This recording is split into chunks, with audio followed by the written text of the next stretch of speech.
Can You Say Hero by Tom Junod, 1998. Once upon a time, a little boy loved a stuffed animal whose name was Old Rabbit. It was so old, in fact, that it was really an unstuffed animal. So old that even back then, with the little boy's brain still nice and fresh, he had no memory of it as young rabbit or even rabbit. So old that Old Rabbit was barely a rabbit at all, but rather a greasy hunk of skin without eyes and ears, with a single red stitch where its tongue used to be. The little boy didn't know why he loved Old Rabbit. He just did. And the night he threw it out the car window was the night he learned how to pray.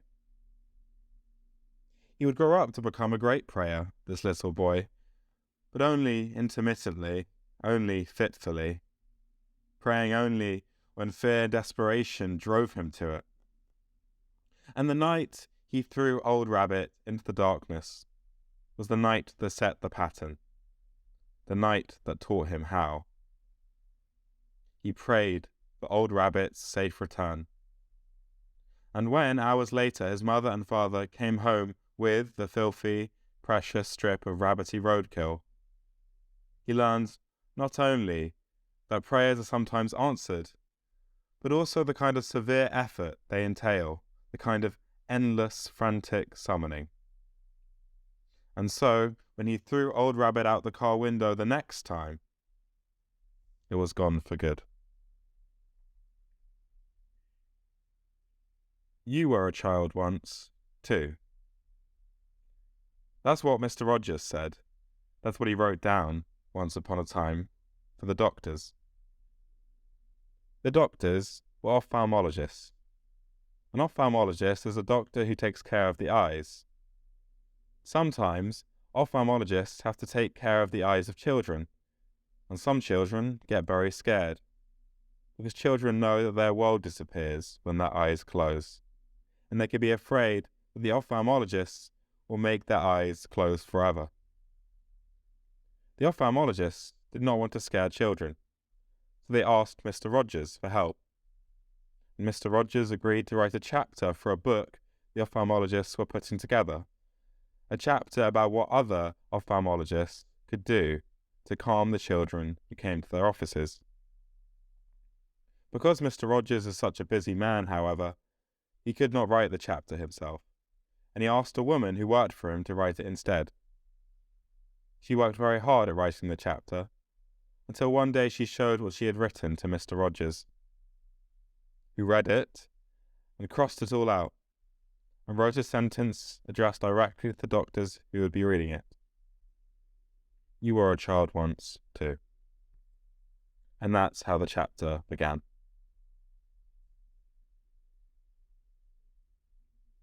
The old navy blue sport jacket comes off first, then the dress shoes, except that now there is not the famous sweater or the famous sneakers to replace them. And so after the shoes, he's onto the dark socks, peeling them off and showing the blanched skin of his narrow feet. The tie is next, the scanty black batwing of a bow tie hand-tied at his slender throat. And then the shirt, always white or light blue, whisked from his body, button by button. He wears an undershirt, of course, but no matter. Soon that's gone too, as is the belt, as are the beige trousers, until his undershorts stand as the last impediment to his nakedness. They are boxers, egg-coloured, and to rid himself of them, he bends at the waist and stands on one leg and hops and lifts one knee towards his chest and then the other, and then Mr. Rogers has no clothes on. Nearly every morning of his life, Mr. Rogers has gone swimming. And now here he is, standing in a locker room, 70 years old, and as white as the Easter Bunny, rimed with frost wherever he has hair, gnawed pink in the spots where his dry skin has gone to flaking, slightly wattled at the neck, slightly stooped at the shoulder, slightly sunken in the chest, slightly curvy at the hips, slightly pigeoned at the toes, slightly a-swing at the fine bobbing nest of himself. And yet, when he speaks, it is in that voice, his voice, the famous one, the unmistakable one, the televised one, the voice dressed in sweater and sneakers, the soft one, the reassuring one, the curious and expository one, the sly voice that sounds adult to the ears of children and childish to the ears of adults. And what he says, in the midst of all his bobbing nudity, is as understated as it is obvious. Well, Tom, I guess you've already gotten a deeper glimpse into my daily routine than most people have. Once upon a time, a long time ago, a man took off his jacket and put on a sweater. Then he took off his shoes and put on a pair of sneakers. His name was Fred Rogers.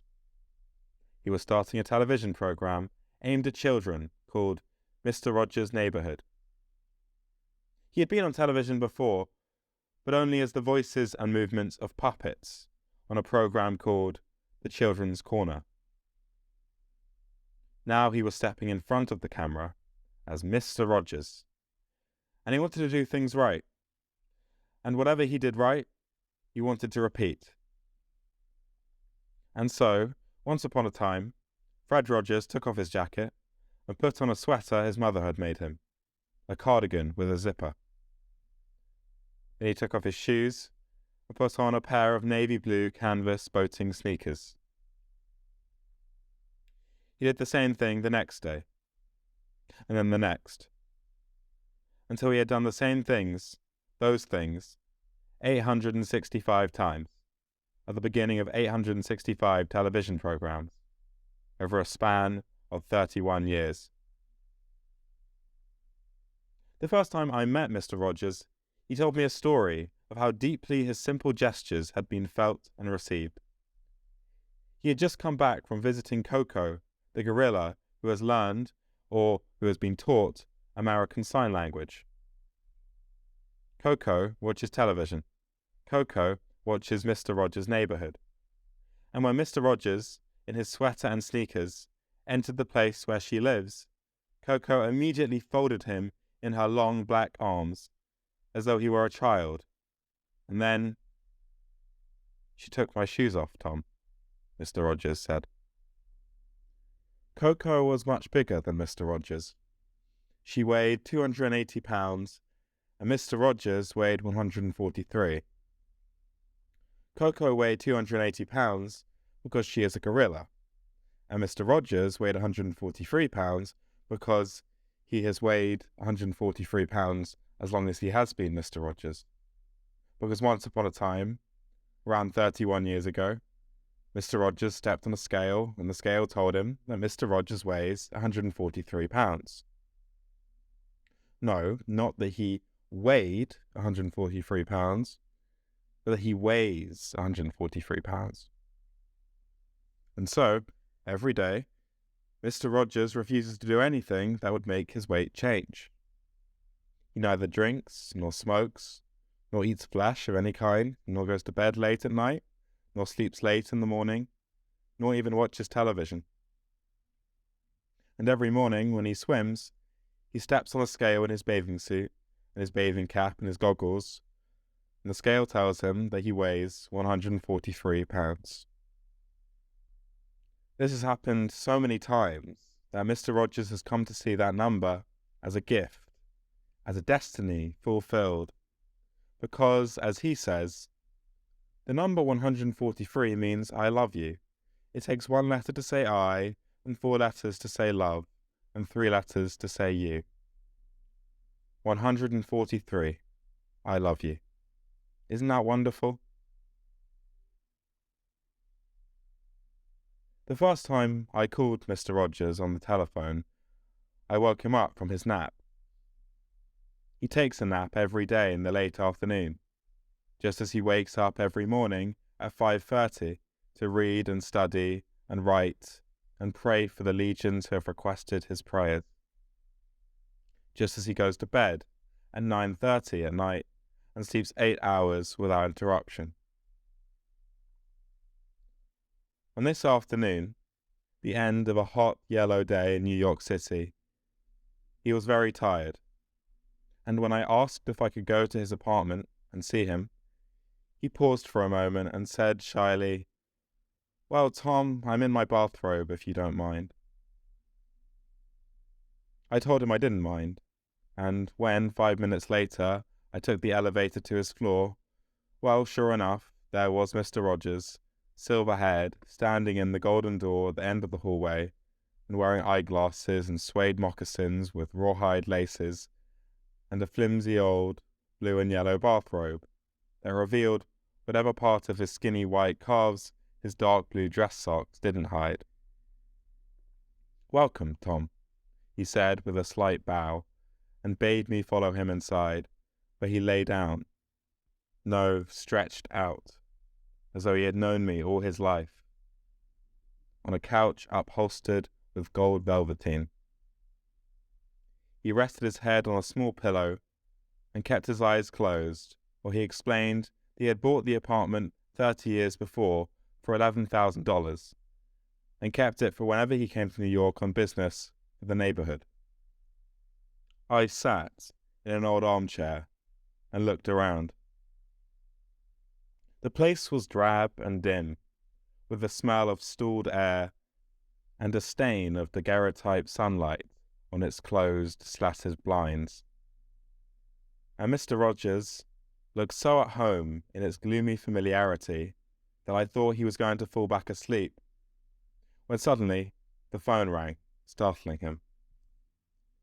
"Oh, hello, my dear," he said when he picked it up, and then he said that he had a visitor, someone who wanted to learn more about the neighborhood. "Would you like to speak to him?" he asked, and then handed me the phone. "It's Joanne," he said.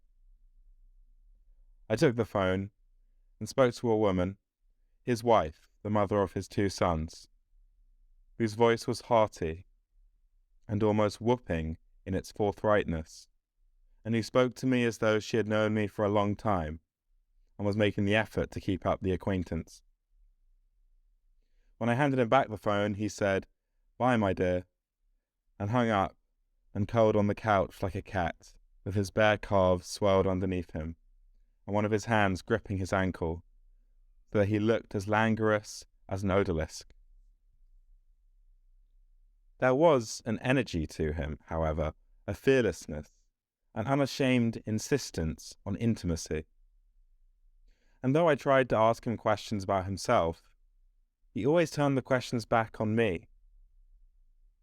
And when I finally got him to talk about the puppets that were the comfort of his lonely boyhood, he looked at me, his grey blue eyes at once mild and steady, and asked, "What about you, Tom? Did you have any special friends growing up?" "Special friends? Yes," he said. "Maybe a puppet or a special toy, or maybe just a stuffed animal you loved very much. Did you have a special friend like that, Tom?" "Yes, Mr. Rogers." "Did your special friend have a name, Tom?" "Yes, Mr. Rogers, his name was Old Rabbit." "Old Rabbit. Oh, and I'll bet the 2 of you were together since he was a very young rabbit. Would you like to tell me about Old Rabbit, Tom?" And it was just about then, when I was spilling the beans about my special friend, that Mr. Rogers rose from his corner of the couch and stood suddenly in front of me with a small black camera in hand. "Can I take your picture, Tom?" he asked. "I'd like to take your picture. I like to take pictures of all my new friends, so that I can show them to Joanne." And then, in the dark room, there was a wallop of white light, and Mr. Rogers disappeared behind it. Once upon a time, there was a boy who didn't like himself very much. It was not his fault. He was born with cerebral palsy. Cerebral palsy is something that happens to the brain. It means that you can think, but sometimes can't walk or even talk. This boy had a very bad case of cerebral palsy, and when he was still a little boy, some of the people entrusted to take care of him took advantage of him instead, and did things to him that made him think that he was a very bad little boy, because only a bad little boy would have to live with the things he had to live with. In fact, when the little boy grew up to be a teenager, he would get so mad at himself that he would hit himself hard with his own fists and tell his mother on the computer he used for a mouth that he didn't want to live anymore, that he was sure that God didn't like what was inside him any more than he did. He had always loved Mr. Rogers, though, and now, even when he was 14 years old, he watched The Neighborhood whenever it was on, and the boy's mother sometimes thought that Mr. Rogers was keeping her son alive. She and the boy lived together in a city in California, and although she wanted very much for her son to meet Mr. Rogers, she knew that he was far too disabled to travel all the way to Pittsburgh. So she figured he could never meet his hero.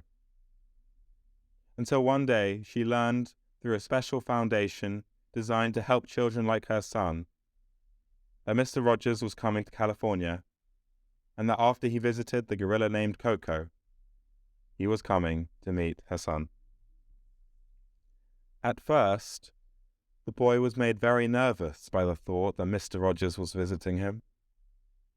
He was so nervous, in fact, that when Mr. Rogers did visit, he got mad at himself and began hating himself and hitting himself, and his mother had to take him to another room and talk to him. Mr. Rogers didn't leave, though. He wanted something from the boy, and Mr. Rogers never leaves when he wants something from somebody. He just waited patiently, and when the boy came back, Mr. Rogers talked to him, and then he made his request. He said, "I would like you to do something for me.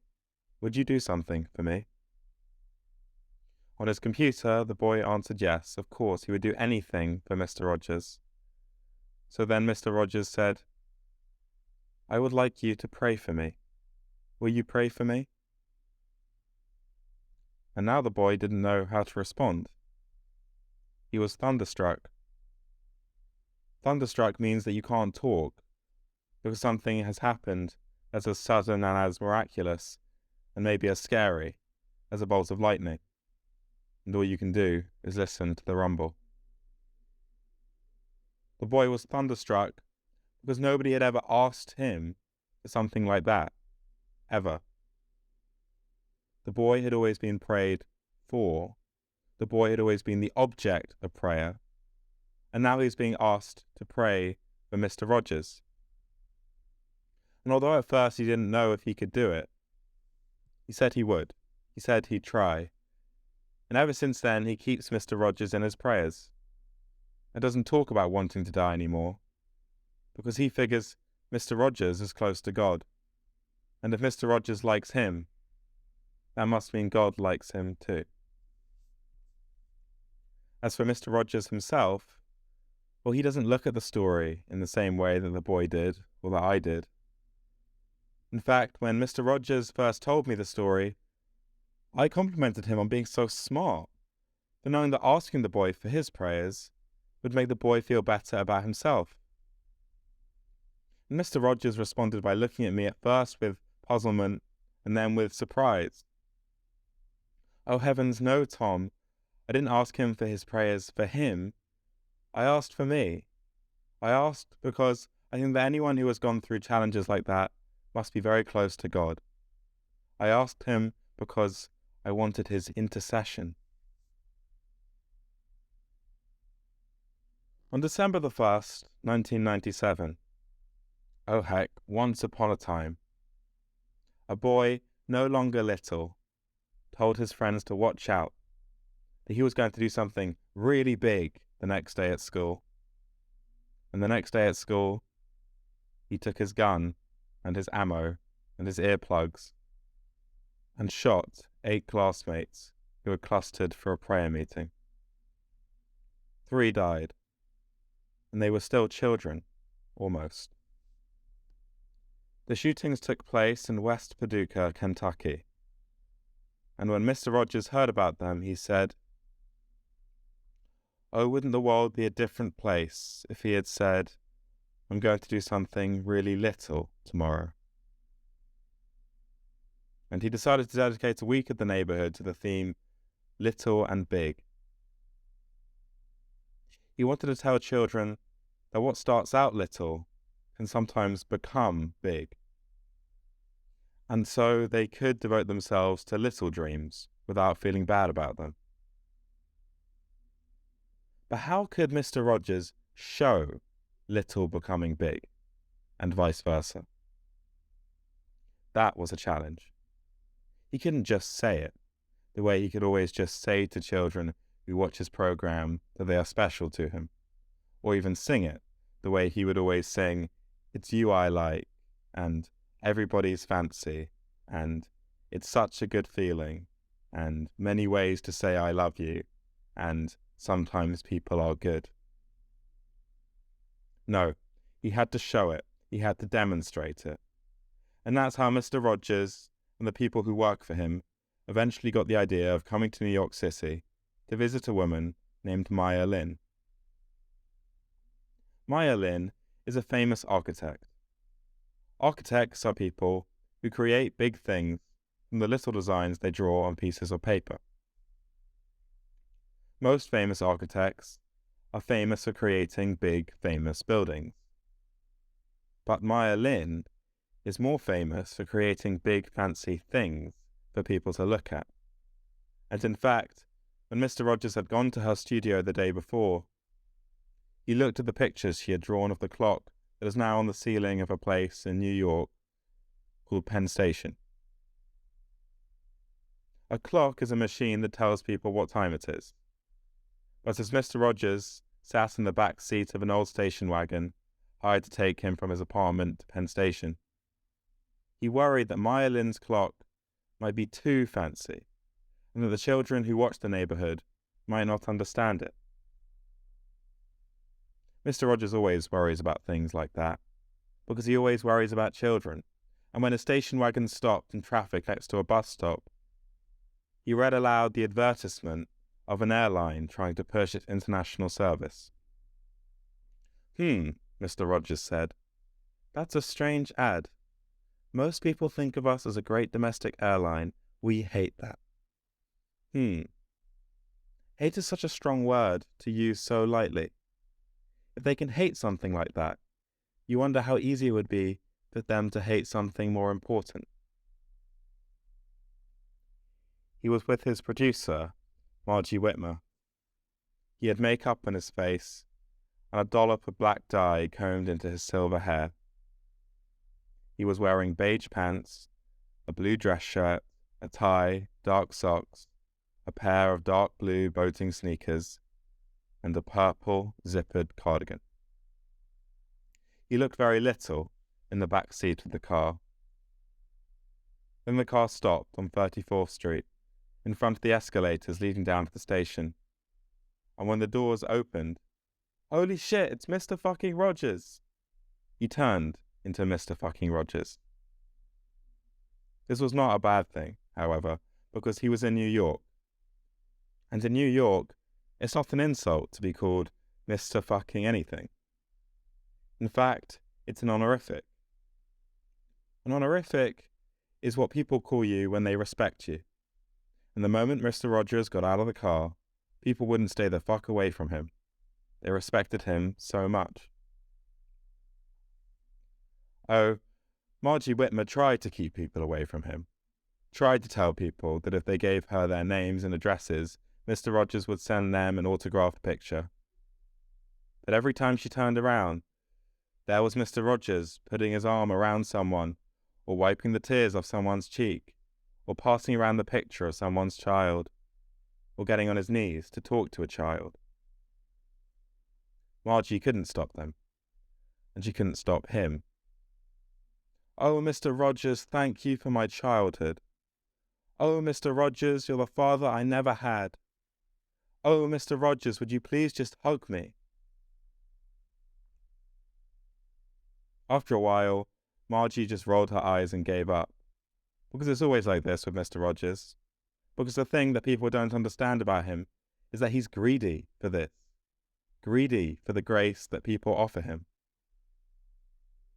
What is grace? He doesn't even know. He can't define it. This is a man who loves the simplifying force of definitions, and yet all he knows of grace is how he gets it. All he knows is that he gets it from God through man. And so, in Penn Station, where he was surrounded by men and women and children, he had this power, like a comic book superhero who absorbs the energy of others until he bursts out of his shirt. If Mr. fucking Rogers can tell me how to read that fucking clock, I'll watch his show every day for a fucking year. That's what someone in the crowd said while watching Mr. Rogers and Maya Lin crane their necks at Maya Lin's big fancy clock. But it didn't even matter whether Mr. Rogers could read the clock or not, because every time he looked at it, with the television cameras on him, he leaned back from his waist and opened his mouth wide with astonishment, like someone trying to catch a peanut he had tossed into the air. Until it became clear that Mr. Rogers could show that he was astonished all day if he had to, or even forever. Because Mr. Rogers lives in a state of astonishment, and the astonishment he showed when he looked at the clock was the same astonishment he showed when people, absolute strangers, walked up to him and fed his hungry ear with their whispers. And he turned to me with an open, abashed mouth and said, "Oh, Tom, if you could only hear the stories I hear." Once upon a time, Mr. Rogers went to New York City and got caught in the rain. He didn't have an umbrella, and he couldn't find a taxi either. So he ducked with a friend into the subway and got on one of the trains. It was late in the day, and the train was crowded with children who were going home from school. Though of all races, the school children were mostly black and Latino. They didn't even approach Mr. Rogers and ask him for his autograph. They just sang. They sang, all at once, all together, the song he sings at the start of his program, "Won't You Be My Neighbor?" and turned the clattering train into a single soft runaway choir.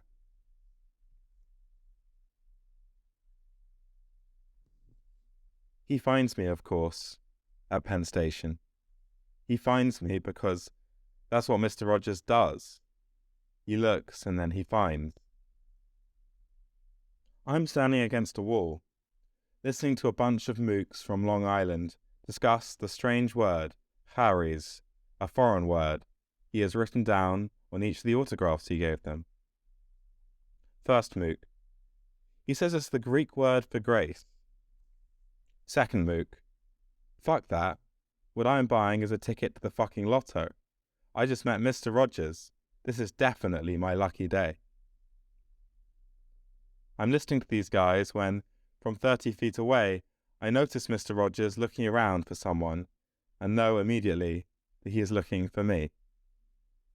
He is on one knee in front of a little girl who is holding in her arms a small stuffed animal, sky blue, a bunny. "Remind you of anyone, Tom?" he says when I approach the two of them.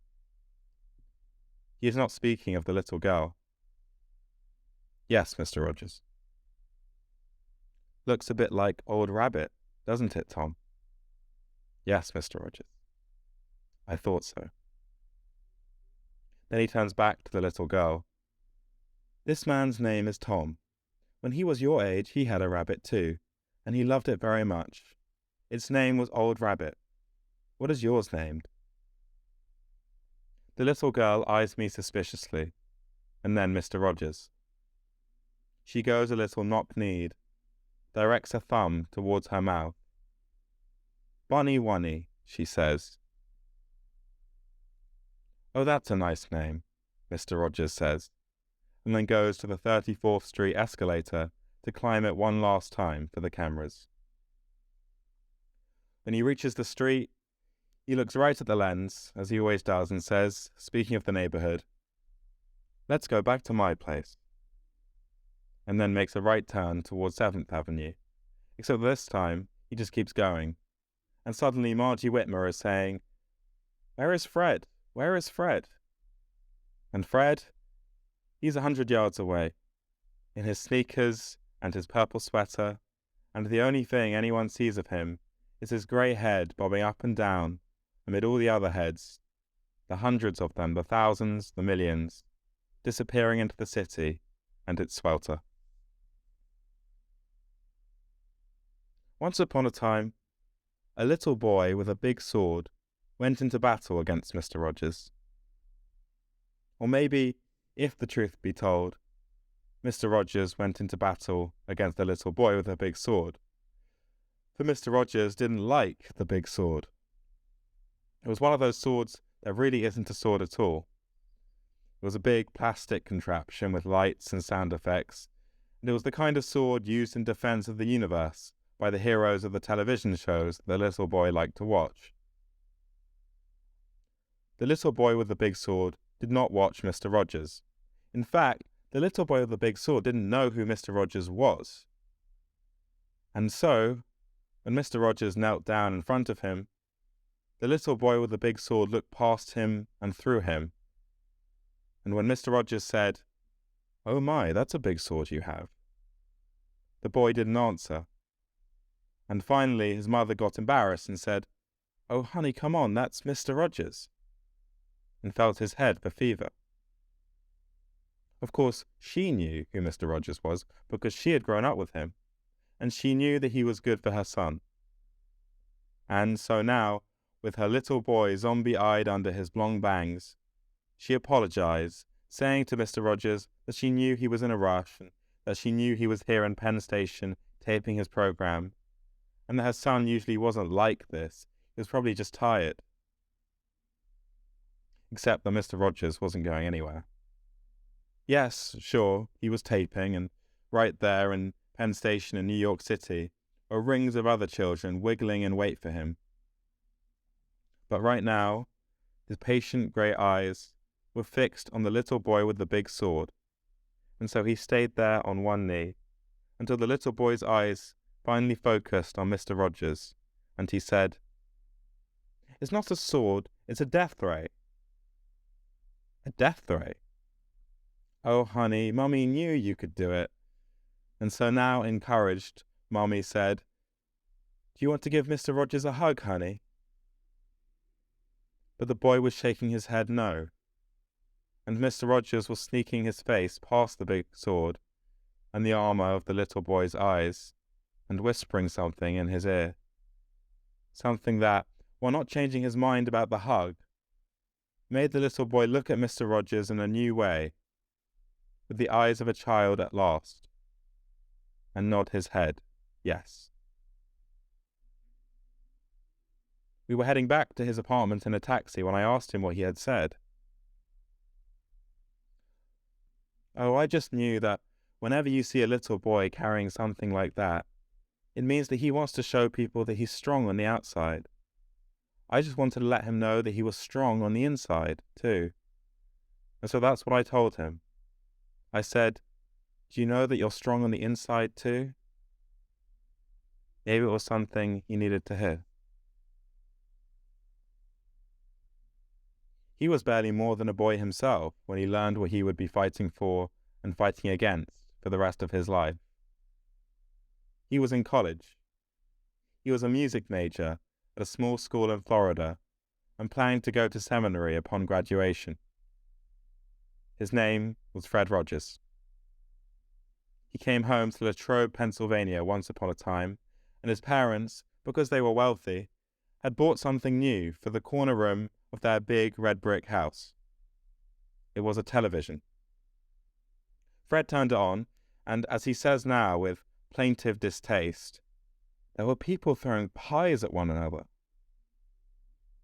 He was the soft son of overprotective parents, but he believed right then that he was strong enough to enter into battle with that machine, that medium, and to wrestle with it until it yielded to him.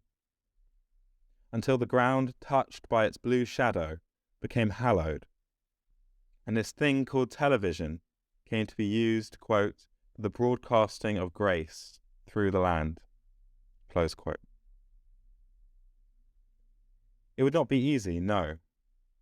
For in order to win such a battle, he would have to forbid himself the privilege of stopping, and whatever he did right, he would have to repeat, as though he were already living in eternity. And so it was that the puppets he employed on the children's corner would be the puppets he employed 44 years later. And so it was that once he took off his jacket and his shoes, well, he was Mr. Rogers for good. And even now, when he is producing only 3 weeks' worth of new programs a year, he still winds up agonizing about whether to announce his theme as Little and Big or Big and Little, and still makes only 2 edits per televised minute, because he doesn't want his message to be determined by the cuts and splices in a piece of tape, to become, despite all his fierce coherence, quote, a message of fragmentation. He is losing, of course. The revolution he started, a half hour a day, 5 days a week, it wasn't enough. He didn't spread. And so, forced to fight his battles alone, Mr. Rogers is losing, as we all are losing. He is losing to it, to our 24-hour-a-day pie fight, to the dizzying cut and the disorienting edit, to the message of fragmentation, to the flicker and pulse and shudder and strobe, to the constant hivey drone of the electro-culture. And yet, still he fights, deathly afraid the medium he chose is consuming the very things he tried to protect: childhood and silence. Yes, at 70 years old and 143 pounds, Mr. Rogers still fights, and indeed, early this year, when television handed him its highest honour, he responded by telling television, gently of course, to just shut up for once. And television listened. He had already won his 3rd Daytime Emmy, and now he went on stage to accept Emmy's Lifetime Achievement Award. And there, in front of all the soap opera stars and talk show sinceratrons, in front of all the jutting man-tan jaws and jutting saltwater bosoms, he made his small bow and said into the microphone, "All of us have special ones who have loved us into being.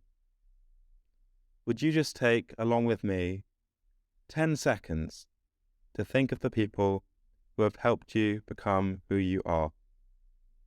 10 seconds of silence." And then he lifted his wrist and looked at the audience and looked at his watch and said softly, "I'll watch the time." And there was, at first, a small whoop from the crowd, a giddy, strangled hiccup of laughter, as people realized that he wasn't kidding, that Mr. Rogers was not some convenient eunuch, but rather a man, an authority figure, who actually expected them to do what he asked. And so they did. 1 second, 2 seconds, 3 seconds.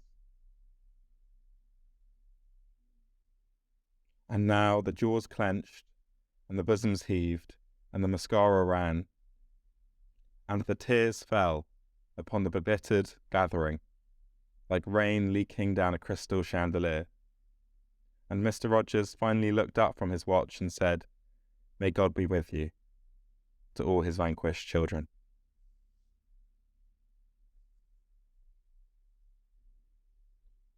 Once upon a time, there was a little boy born blind, and so, defenceless in the world, he suffered the abuses of the defenceless.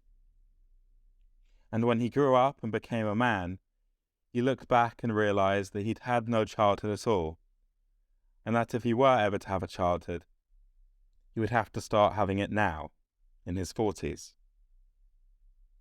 So the first thing he did was rechristen himself, Joy Bubbles. The second thing he did was declare himself 5 years old forever. And the third thing he did was make a pilgrimage to Pittsburgh, where the University of Pittsburgh's Information Sciences Library keeps a Mr. Rogers archive. It has all 865 programs, in both colour and black and white. And for 2 months this past spring, Joy Bubbles went to the library every day for 10 hours and watched the neighbourhood's every episode, plus specials. Or, since he is blind, listened to every episode, imagined every episode. Until one night, Mr. Rogers came to him in what he calls a visitation. Quote, "I was dreaming, but I was awake," close quote, and offered to teach him how to pray.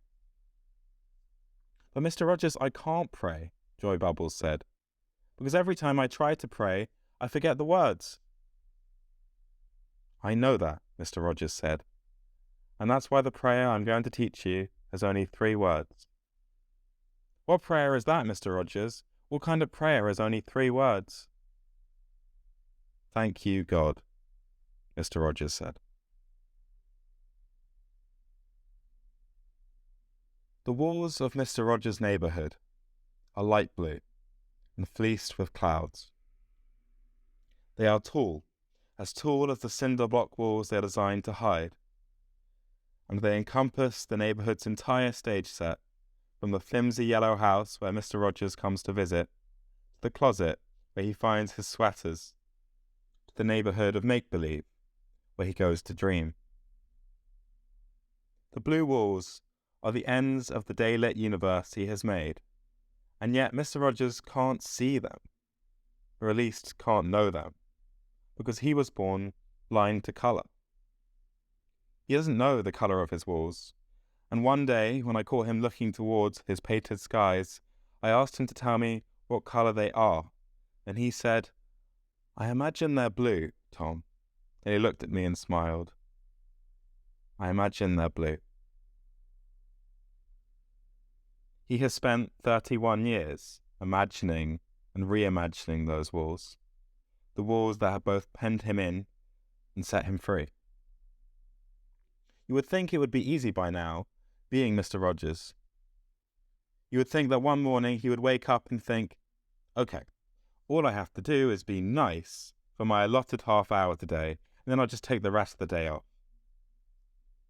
But no, Mr. Rogers is a stubborn man, and so on the day I ask about the colour of his sky, he's already gotten up at 5:30, already prayed for those who have asked for his prayers, already read, already written, already swum, already weighed himself, already sent out cards for the birthdays he never forgets, already called any number of people who depend on him for comfort, already cried when he read the letter of a mother whose child was buried with a picture of Mr. Rogers in his casket, already played for 20 minutes with an autistic boy who has come with his father all the way from Boise, Idaho, to meet him. The boy had never spoken, until one day he said, "X the owl," which is the name of one of Mr. Rogers' puppets. And he had never looked his father in the eye, until one day his father had said, "Let's go to the neighbourhood of make-believe."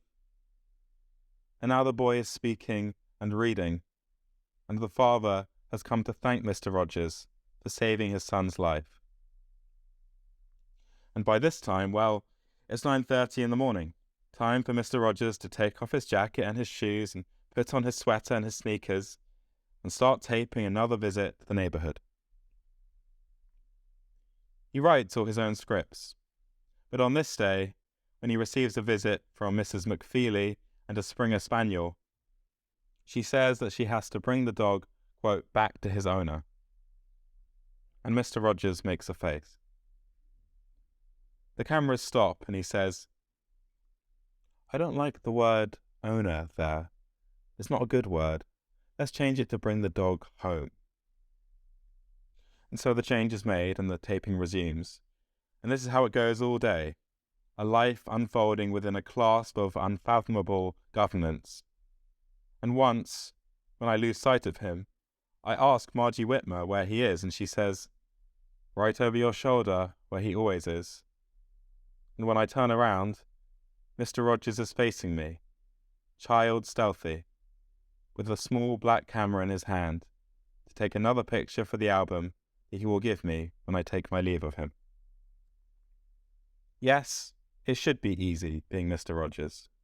But when 4 o'clock rolls around, well, Mr. Rogers is tired. And so he sneaks over to the piano and starts playing, with dexterous, pale fingers, the music that used to end a 1940s newsreel, and has now become the music he plays to signal to the cast and crew that a day's taping has wrapped.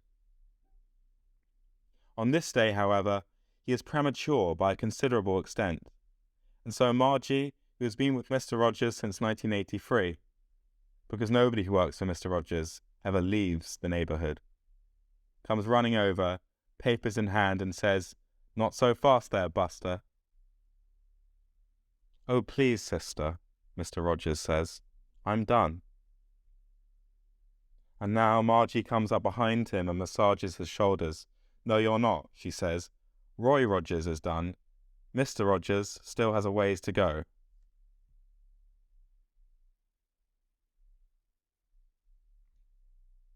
He was a child once, too. And so one day I asked him if I could go with him back to Latrobe. He thought about it for a second, then said, by way of agreement, "Okay then, tomorrow, Tom. I'll show you childhood." Not his childhood, mind you, or even a childhood. No, just childhood. And so the next morning we swam together, and then he put on his boxer shorts and the dark socks and the t-shirt and the grey trousers and the belt, and then the white dress shirt and the black bow tie and the grey suit jacket. And about 2 hours later, we were pulling up to the big brick house on Weldon Street in Latrobe, and Mr. Rogers was thinking about going inside. There was nobody home. The doors were open, unlocked, because the house was undergoing a renovation of some kind, but the owners were away, and Mr. Rogers' boyhood home was empty of everyone but workmen. "Do you think we can go in?" he asked Bill Isler, president of Family Communications, the company that produces Mr. Rogers' Neighborhood. Bill had driven us there, and now, sitting behind the wheel of his red Grand Cherokee, he was full of remonstrance. "No," he said. "Fred, they're not home. If we wanted to go into the house, we should have called first. Fred!" But Mr. Rogers was out of the car, with his camera in his hand and his legs moving so fast that the material of his grey suit pants furled and unfurled around both of his skinny legs, like flags exploding in a breeze. And here, as he made his way through thickets of bewildered workmen, this skinny old man, dressed in a grey suit and a bow tie with his hands on his hips and his arms akimbo like a dance instructor, there was some kind of wiggly jazz in his legs, and he went flying all around the outside of the house, pointing at windows, saying there was the room where he learned to play the piano, and there was the room where he saw the pied fight on a primitive television, and there was the room where his beloved father died, until finally we reached the front door. He put his hand on the knob, he cracked it open, but then, with Bill Isler calling caution from the car, he said, "Maybe we shouldn't go in. And all the people who made this house special to me are not here anyway. They're all in heaven." And so we went to the graveyard. We were heading there all along, because Mr. Rogers loves graveyards. And so as we took the long straight road out of sad, fading Latrobe, you could still feel the speed in him, the hurry, as he mustered up a sad anticipation. And when we passed through the cemetery gates, he smiled as he said to Bill Isler, "The plot's at the end of the yellow brick road." And so it was. The asphalt ended, and then we began bouncing over a road of old blonde bricks. until even that road ended, and we were parked in front of the place where Mr. Rogers is to be buried. He got out of the car, and moving as quickly as he had moved to the door of his house, he stepped up a small hill to the door of a large grey mausoleum, a huge structure built for six, with a slightly peaked roof and bronze doors and angels living in the stained glass.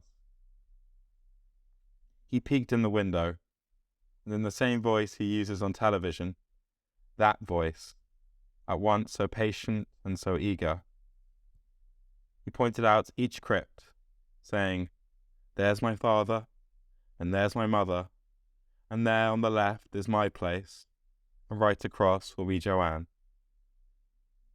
The window was of darkened glass, though, and so to see through it, we had to press our faces close against it.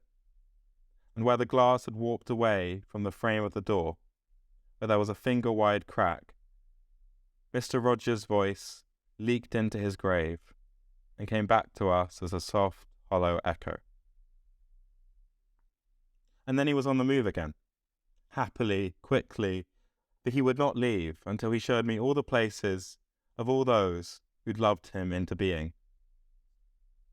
His grandfather, his grandmother, his uncles, his aunts, his father-in-law and mother-in-law, even his family's servants. He went to each grave and spoke their names and told their stories, until finally I headed back down to the jeep and turned back around to see Mr. Rogers standing high on a green dell, smiling among the stones. "And now, if you don't mind," he said without a hint of shame or embarrassment, "I have to find a place to relieve myself." And then off he went, this ecstatic ascetic, to take a proud piss in his corner of heaven.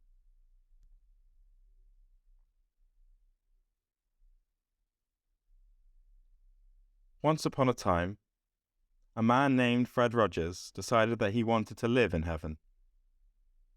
Heaven is the place where good people go when they die. But this man, Fred Rogers, didn't want to go to heaven. He wanted to live in heaven, here, now, in this world. And so one day, when he was talking about all the people he had loved in this life, he looked at me and said, "The connections we make in the course of a life, maybe that's what heaven is, Tom. We make so many connections here on earth. Look at us. I've just met you, but I'm investing in who you are and who you will be, and I can't help it." The next afternoon, I went to his office in Pittsburgh. He was sitting on a couch under a framed rendering of the Greek word for grace and a biblical phrase written in Hebrew that means, "I am my beloved's, and my beloved is mine." A woman was with him, sitting in a big chair. Her name was Deb. She was very pretty. She had a long face and a dark blush to her skin. She had curls in her hair and stars at the centres of her eyes. She was a minister at Fred Rogers' church. She spent much of her time tending to the sick and the dying. Fred Rogers loved her very much, and so, out of nowhere, he smiled and put his hand over hers. "Will you be with me when I die?" he asked her. And when she said yes, he said, "Oh, thank you, my dear." Then, with his hand still over hers and his eyes looking straight into hers, he said, "Deb, do you know what a great prayer you are? Do you know that about yourself? Your prayers are just wonderful." Then he looked at me. I was sitting in a small chair by the door, and he said, "Tom, would you close the door, please?" I closed the door and sat back down. "Thanks, my dear," he said to me, then turned back to Deb. "Now, Deb, I'd like to ask you a favour," he said. Would you lead us? Would you lead us in prayer?" Deb stiffened for a second, and she let out a breath, and her colour got deeper. "Oh, I don't know, Fred," she said. "I don't know if I want to put on a performance." Fred never stopped looking at her or let go of her hand. "It's not a performance. It's just a meeting of friends," he said. He moved his hand from her wrist to her palm and extended his other hand to me. I took it and then put my hand around her free hand. His hand was warm, hers was cool, and we bowed our heads and closed our eyes, and I heard Deb's voice calling out for the grace of God. What is grace? I'm not certain. All I know is that my heart felt like a spike, and then in that room, it opened and felt like an umbrella. I had never prayed like that before, ever. I had always been a great prayer, a powerful one, but only fitfully, only out of guilt, only when fear and desperation drove me to it. And it hit me, right then, with my eyes closed, that this was the moment Fred Rogers, Mr. Rogers, had been leading me to, from the moment he answered the door of his apartment in his bathrobe and asked me about Old Rabbit. Once upon a time, you see, I lost something and prayed to get it back. But when I lost it the second time, I didn't. And now this was it, the missing word, the unuttered promise, the prayer I'd been waiting to say a very long time. Thank you, God, Mr. Rogers said.